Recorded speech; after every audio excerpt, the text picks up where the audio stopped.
By the 1750s, Frederick II's Prussia had, in a series of wars, claimed and held the province of Silesia. However, Austria, who had been defeated in the Silesian Wars, was determined to claim the territory back and inflict a crushing defeat on Prussia. It intended to do this by rebuilding its defeated armies and by forming a coalition against Prussia. Austria then signed alliances with Russia, Sweden and Saxony, and after Prussia itself signed an alliance with Britain, Austria also allied itself with France. This meant that at the outbreak of the Third Silesian War, or the 7 Years' War as it would become known, Prussia was surrounded by enemies and was vastly outnumbered. The conflict would be the greatest test of King Frederick's abilities, both as a monarch and as a military commander, as failure, which seemed highly likely, would spell doom both for Prussia as an independent nation and for Frederick himself. The nearest and most pressing threat to Prussia was Saxony, which was the nearest and weakest of the enemies which now faced Frederick. He resolved once again to seize the initiative and assembled a massive force of over 60,000 troops and then crossed the border into Saxony. This resulted in the spring of 1757 in a Prussian army defeating another Austrian army at the Battle of Reichenberg, and afterwards Frederick's forces continued southwards towards the Bohemian capital of Prague. He then fought the Battle of Prague against the Austrians, but suffered heavy losses, which mean he had to besiege the city instead of assaulting and taking it directly. However, after hearing news of an approach of another Austrian army, Frederick divided his forces, continuing the siege, and marched east to reinforce another, smaller army east of Prague. He then met and engaged the Austrian army at the Battle of Kolin, where he suffered one of his few defeats. Failing to outmaneuver the enemy, he was forced into a head-on battle with the Austrians, who slowly ground down the Prussians until they were forced to retreat. Now with his army diminished, Frederick was forced to withdraw from Bohemia altogether, being pursued by the reinforced Austrians northwards. Prussia's misfortunes were then further compounded by the entrance of a new adversary into the conflict. In the summer of 1757, the Russians invaded Prussia with a 75,000 strong army, but after some successes they overextended their supply lines and were forced to withdraw shortly afterwards. Then, in September of the same year, Sweden attacked Prussian Pomerania with a 17,000 strong force, meaning that yet more troops were needed to defend Prussia's northern borders. These incursions forced Frederick onto the back foot, and being surrounded by enemies was now fighting a war on 3 fronts against 4 rivals.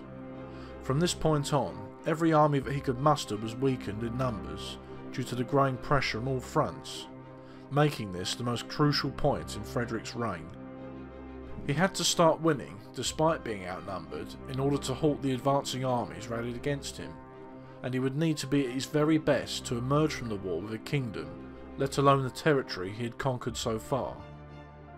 The French and Austrians had by this time combined their forces and were marching on Brandenburg itself, a low point for the Prussians coming when over 5,000 Austrian hussars occupied part of Berlin in October of 1757, but withdrew after receiving a payoff not to occupy or sack the city as a whole.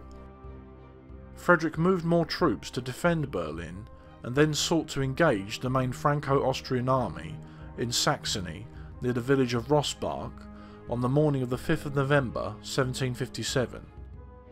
Frederick encamped in a river valley with the French and Austrians on the high ground overlooking the Prussian army. The Allied plan was to manoeuvre around Frederick's right flank and cut off his lines of supply and retreat. The Franco-Austrian army outnumbered the Prussians 2-1, their forces consisting of over 40,000 troops, in comparison with Frederick's 20,000. Frederick then realised what the Allies intended to do, and fell back towards 2 hills in the east, obscuring his movements from view. The Allied commanders then assumed that the Prussians were retreating due to them being outnumbered and outmanoeuvred. They then formed into columns, which were the standard formation for marching, and pivoted around the Prussian left flank to the south in order to cut off their retreat and pursue them. However, as the densely packed Allied columns approached the crest of Janus Hill, they were attacked by Prussian cavalry and artillery, and a panic ensued.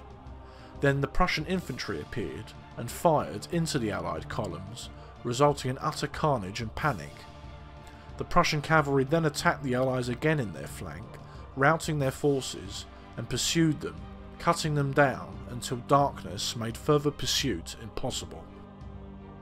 Despite only a fraction of his army actually engaging the Austrians and French, Frederick had managed to inflict a catastrophic defeat on them, in which a quarter of their army, nearly 10,000 troops, were killed, captured or wounded, whilst the Prussians themselves suffered less than 1,000 casualties. Frederick then learned that another Allied army, around 80,000 strong, had defeated a Prussian army, a quarter of its size, in the Battle of Breslau. He then met up with the remnants of this defeated army and marched to the town of Leuthen, near Breslau, where the Austrians were waiting. Once again, Frederick was outnumbered by nearly 2 to 1, 33,000 to 66,000. The two armies faced each other across a plain which had a number of small hillocks or rises in the middle of it. Frederick saw these features and with his generals decided to use them as cover. He kept his cavalry on his left flank visibly in place, so the Austrians assumed an attack would come from that direction, thusly keeping their right flank stationary also, opposing what they thought was Frederick's left. He then used the small hillocks or rises and the morning mist as cover. Then the Prussians manoeuvred around the Austrian left flank so that they were at 90 degrees to the Austrian main army. The Austrians then noticed the manoeuvre, but by this time it was too late. Frederick then brought his full force to bear on the enemy's left flank, which could not take the pressure. Then the Austrians wheeled around to get into battle line, but Frederick flanked them with cavalry, resulting in a massive defeat for the Austrians, with thousands of dead, wounded and captured, and the remainder of their army fleeing under cover of darkness. With the battles of Rossbach and Leuthen, Frederick had used the terrain to hide his troops' movements from his enemies, and then hitting them where and when they were at their weakest. The battles were masterpieces of deception and manoeuvre, and compared with great battles such as Napoleon's victory at Austerlitz in terms of their tactical creativity and implementation. He had almost destroyed two armies nearly double his own size, using his intelligence and guile, as well as the superb leadership and training of his officers and troops respectively. Frederick had defended Silesia for now, preventing the French and Austrians from taking the territory, but now he had to deal with another Russian invasion of eastern Prussia, and would have to, with dwindling manpower and resources, somehow carry the fight and maintain his kingdom. He then consolidated his forces and marched them south into Saxony in an attempt to knock the kingdom out of the war. Taken by surprise by the sheer scale of the invasion, the Saxons gave way and Frederick occupied the Saxon capital of Dresden. He then defeated an Austrian army sent to relieve the Saxons, and the remnants of the Saxon armed forces then surrendered and were forcibly assimilated into the Prussian army, swelling their numbers. Saxony had now been eliminated as a threat, for the time being at least, and Frederick was able to turn his attention to his other enemies. After overwintering in Saxony, Frederick then marched south to nullify his arch-enemy of Austria. However, the Russian army was by this time fully mobilised and then invaded eastern Prussia in January 1758. This forced Frederick to withdraw from the south and head north to counter the invasion. He then confronted the Russians at the Battle of Zorndorf in August 1758, which proved to be an inconclusive and costly confrontation for both sides. But as the Russians were on foreign soil, they were forced to withdraw from Prussia, and the country was spared for the time being. A good analogy for Frederick and Prussia during the Third Silesian War would be a man in a sinking boat filled with holes, trying to plug each one in turn. As soon as one hole was filled, another leak would start, and all the time the water was rising, making the situation more and more desperate. The Austrians then advanced through Saxony in 1758, and Frederick was forced to confront them in order to stop them from advancing further into Brandenburg. However, the following Battle of Hochkirch proved to be a costly defeat for Frederick and Prussia, being outnumbered once again by 2 to 1, 80,000 to 35,000. He lost nearly 10,000 troops and over 100 cannon. Frederick had been complacent in the run-up to the battle, and had failed to react to the possibility of being attacked by the Austrians despite them being in a favourable position. The Austrian commander, Leopold Joseph von Dorn, had hatched a plan to take the Prussians by surprise and attack them before they could organise themselves. A Scottish Field Marshal of Frederick's, James Keith, was killed in the defeat, as were 4 other generals. Keith had been a long and close companion of Frederick's during his campaigns, and was one of a number of generals and field marshals who were instrumental in his early successes. Hochkirch was in many ways one of the greatest disasters of Frederick's life and career, and he feared after the battle that both he and his kingdom were doomed. But the Austrians failed to pursue Frederick's retreating forces, and a large part of the Prussian army escaped to fight another day.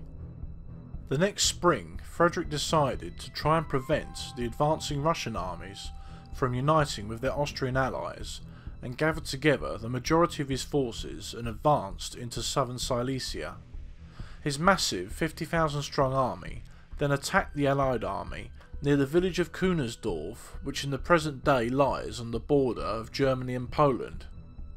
The Russians had occupied the area and were entrenched in a strong defensive position.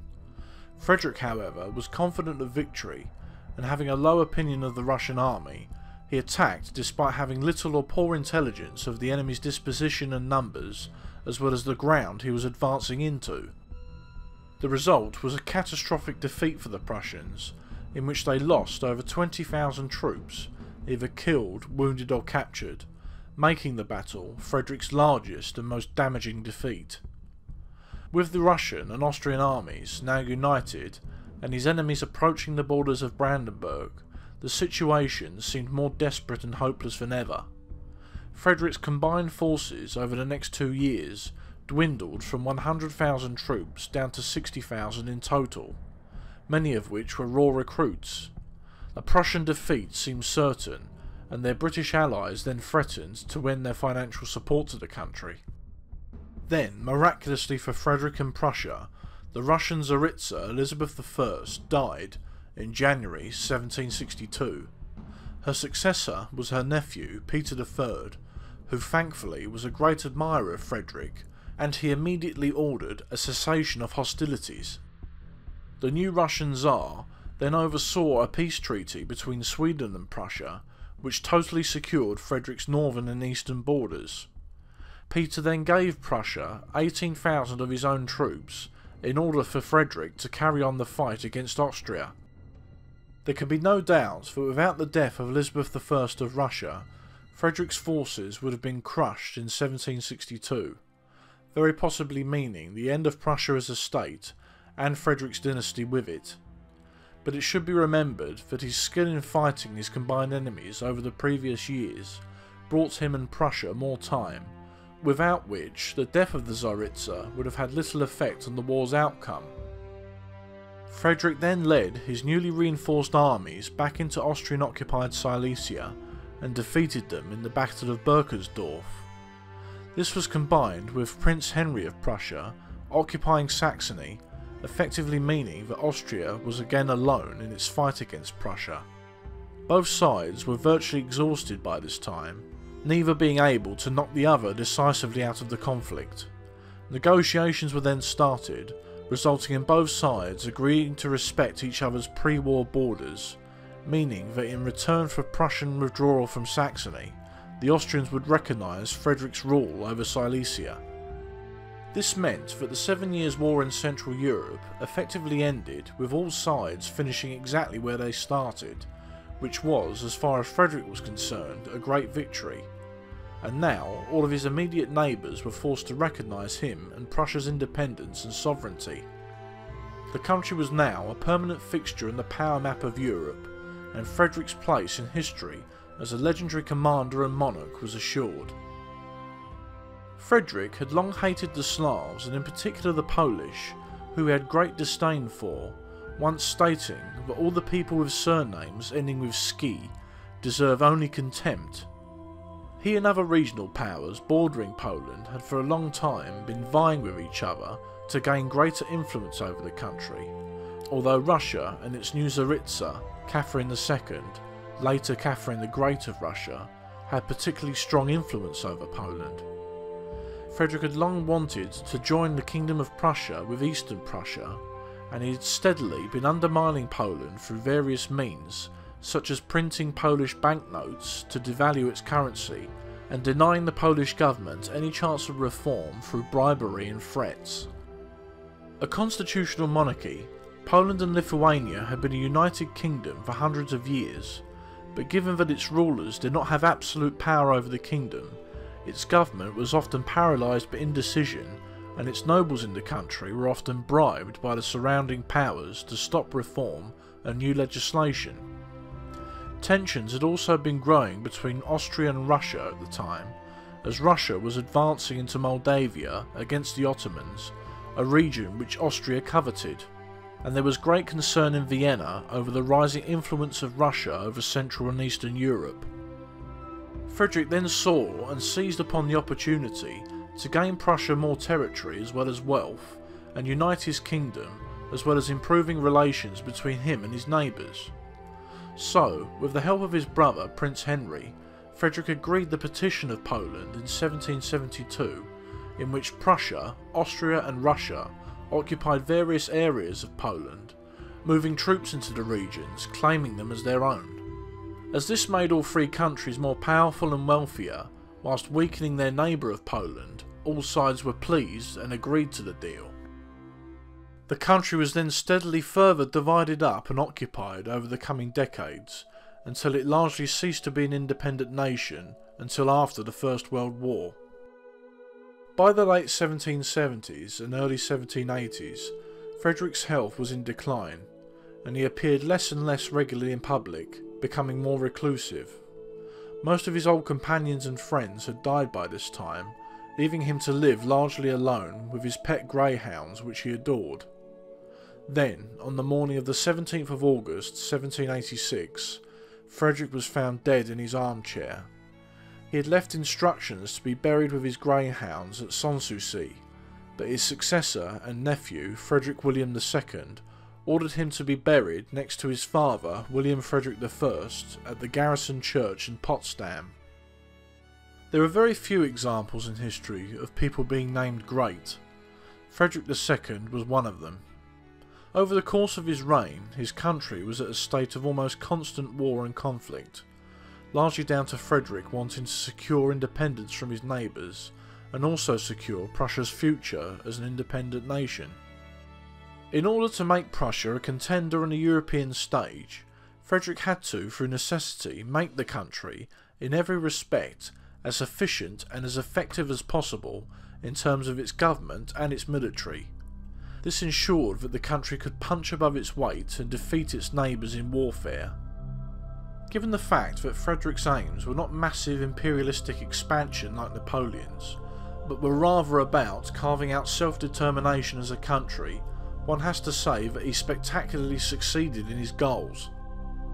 His enemies were hell-bent on destroying both him and his kingdom, and because he was outnumbered, Frederick had to outthink and outmanoeuvre his enemies in order to win. He also greatly modernised Prussia, making it a cultural and economic centre throughout Europe, which simply did not exist before his reign. He was truly a philosopher and warrior king, and really is without comparison in Europe, in the 18th century at least. It is also fair to say that given Prussia's size and lack of resources, Frederick the Great's achievements as a general alone place him on a par with Napoleon, Caesar and Alexander, not in the amount of territory he won, but in the sheer repetitiveness and brilliance of his military victories. Sadly, the general public, even in his own country, today know very little about Frederick, despite him in many ways being the father of the modern German nation. Instead, he is largely known only to history buffs like myself and historians. Nevertheless, there are very few people in history who can match Frederick, both as a king and as a military commander, and if there ever was such a thing as a benevolent dictator, then he is history's greatest example.